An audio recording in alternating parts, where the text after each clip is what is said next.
While the debate about the return of cultural property to its country of origin has gone on for decades, the actual impact of this issue was not seriously considered until the late 2000s. Unless you worked at UNESCO or a museum anytime before the 2000s, you're unlikely to have heard about an issue that had been at the center of political discussions during the 1980s. José Luis Castañeda protested the robbery and illegal trading of ancient Mesoamerican manuscripts, making him one of the first to openly talk about and show the importance of recovering these artifacts by bringing an ancient codex from France back to his home country of Mexico. There are so many things that affect people and their connection to their culture, and it is extremely important that culture throughout the world continues to thrive and evolve. The connections between cultural artifacts, racism, and personal identity are everlasting, and are one of the many reasons that highlighting the importance of looted artifacts is so crucial. In honor of the man who started and supported the repatriation movement to return cultural artifacts to their countries of origin, we share his story and how he impacted both conversations and actions regarding restitution and repatriation of ancient artifacts throughout the world. When we talk about cultural repatriation and restitution is the process by which cultural objects are returned to an individual or community, whereas repatriation is the process by which cultural objects are returned to a nation or state at the request of a government. Repatriation of Mexican artifacts had begun to occur around the time that Castañeda protested the robbery and illegal trading of ancient Mesoamerican manuscripts, making him one of the first to openly talk about and show the importance of recovering these artifacts by bringing an ancient codex from France back to his home. Markus Hilgert, director of the Near Eastern Museum at the Pergamon Museum in Berlin, says that cultural objects always and invariably point to the past and evoke history. In fact, they are the material anchors of all of our narratives about the past. Thus, cultural objects aid us in the creation of lasting identities. They frame historical narratives and are material witnesses to past greatness or failure. On June 18, 1982, on his 36th birthday, a Mexican lawyer arrived at the Bibliothèque Nationale in Paris. Promptly upon his arrival, he asked to see the Códice Tonalamatl, or Paris Codex, one of the 3 surviving pre-Columbian Maya books. Unable to gain access to this valuable artifact, he asked to see the Códice Tonalamatl from the Nahua culture. Once he gained access to the invaluable artifact, he stuck it under his sarape and left the Paris National Library. This man was José Luis Castañeda del Valle, who was born on June 18, 1946, in Guadalajara, Jalisco, Mexico. As a young adult, José Luis was a very poor but passionate and strong-willed man. Despite his humble beginnings, he went on to become a respected lawyer and intellectual. Castañeda had lived on the small island of Cozumel, just off the Yucatan Peninsula, until 1980, when he moved to Cancun and started a small newspaper called El Informador del Caribe. This Tonalamatl, unjustly known as the Tonalamatl de Albin, was a hand-folded 20-page codex originating from the Nahua culture in Mexico. It was a religious calendar of 260 days that was used by the Mexica, also known as the Aztecs, who were of Nahua ethnicity, as a daily devotional for holidays and large celebrations. The codex was seen as a guide for Aztec priests during this time. The name of the Tonalamatl was influenced by Joseph Marius Alexis Albin, the man who is said to have originally taken the codex out of Mexico. The Tonalamatl Codex had been in Mexico since the beginning of its existence and was one of the few ancient Mexican manuscripts that had not been burnt by the Spanish. This manuscript passed through many hands of Italian, Spanish, and French collectors, as it was easy to steal or trade valuable artifacts like this one during the 18th and 19th centuries.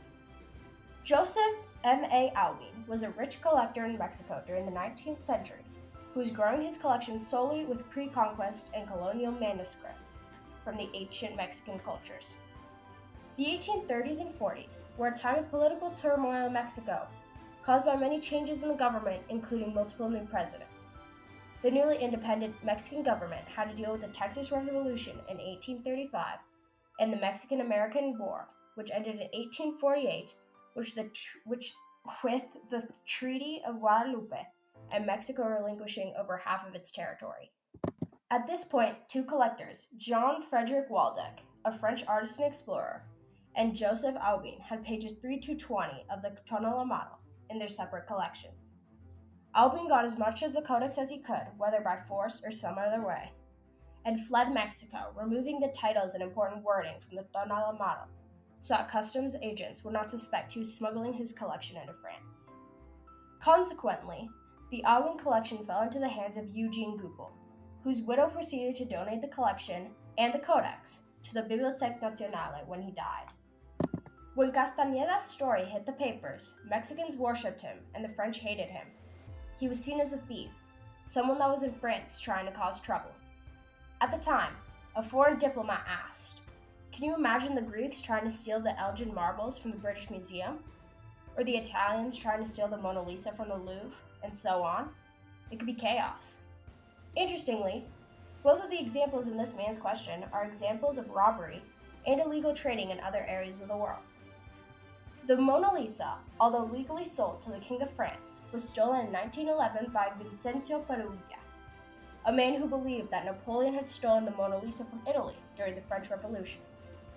At the time, there was an exchange of views over whether Perugia was a thief, a patriot, or both. As for the Parthenon marbles, which are parts of the Parthenon, we see many similarities to the exchanges about the Códice Tonalamatl. The Elgin marbles, also unjustly named after who took them out of their country of origin, were taken out of Greece during the Turkish occupation. They were later given to the British Museum, where they are still housed today. Since then, many people have expressed their concern about this story of removal of cultural artifacts, such as Melina Mercury, a famous actress from the 60s, who openly showed her support for the repatriation of the Parthenon marbles, stating that "you must understand what the Parthenon marbles mean to us. They are our pride. They are our sacrifices. They are the noblest symbol of excellence. They are a tribute to the democratic philosophy. They are our aspirations and our name. They are the essence of Greekness."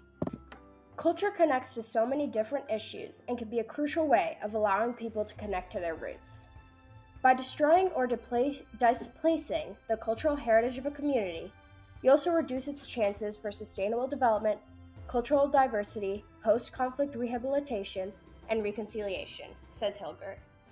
In an interview with Castañeda's daughter, she stated how, personally, her father's recovery of the Tonalamatl Aubin Codex was a significant event in her childhood. She remembers being around 7-8 years old, sitting in the back of her family's small VW car, nestled between her sisters, and hearing her parents argue about this. Her mother was concerned about what her father had done was putting the rest of the family in danger. This was all happening around the time they had gotten a divorce. Within the larger historical context, she developed an understanding of why her father did what he did, felt like he felt. And in her eyes, he was a significant contributor to early efforts to recover and return cultural artifacts and assets that belonged to the people who were colonized, robbed, and dispossessed. We can see the importance of Castañeda's actions and how he created an opportunity to spark an interest in one of the most important, understated matters in history. Throughout the development of the world, there have been many examples of cultural artifacts being stolen and traded and destroyed, for reasons such as money, power, and hatred. As a society, we should be able to connect this story to so many other things happening in the world today. As we begin a new year and look at the number of manuscripts, paintings, sculptures, and more that are yet to be returned to their countries of origin, we can see how Castañeda reinstated and supported a movement that will surpass generations and create an environment where these events can be openly talked about and will allow us to show the importance of recovering these artifacts.